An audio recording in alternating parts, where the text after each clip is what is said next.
Par un jour gris et pluvieux, un garçon aux pieds nus et tremblant de froid luttait pour pousser un vieux chariot à glace. La pluie implacable avait chassé tous les clients, et il n'avait vendu aucun cône. Désespéré et trempé, il frappa à la porte d'une humble maison en bois. Une jeune fille, âgée de 16 ans, avec une expression aimable, répondit. La voix entrecoupée, l'enfant supplia. « S'il vous plaît, achetez-moi au moins une glace pour pouvoir boire un café chaud et me réchauffer. » La fille se tourna vers son père, qui se tenait juste derrière elle, et demanda avec compassion.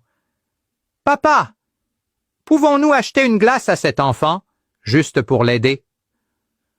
Le père, avec une expression sérieuse, répondit sèchement. « Non, nous n'allons rien acheter. » En voyant la déception sur le visage de la fille et du garçon, il ajouta. « Nous ferons mieux. » Il a appelé l'enfant pour qu'il entre. Il lui a donné une couverture chaude pour le garder au chaud et une grande tasse de lait chaud et fumant.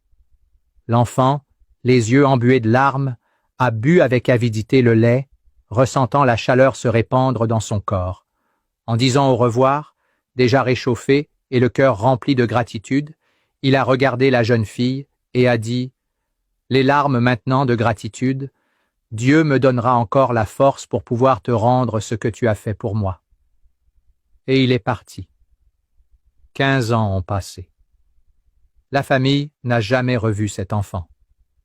La jeune fille, maintenant une femme de 31 ans, a vu son père tomber gravement malade. Elle l'a emmené rapidement à l'hôpital. La nouvelle a été dévastatrice. Il avait besoin d'une chirurgie urgente, très coûteuse.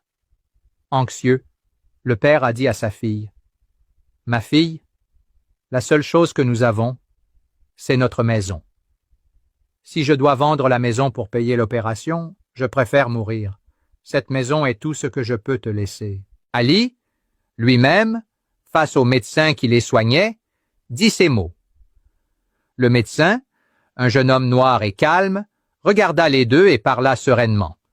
« Faisons ce qui est juste.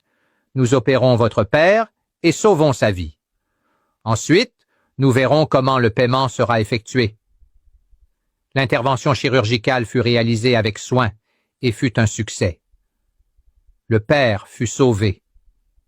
Quelques jours plus tard, de retour à la maison, la fille, encore inquiète, demanda au médecin lors d'une visite de suivi « Docteur, et maintenant, comment allons-nous payer ?» Il répondit avec un sourire doux « Ne vous inquiétez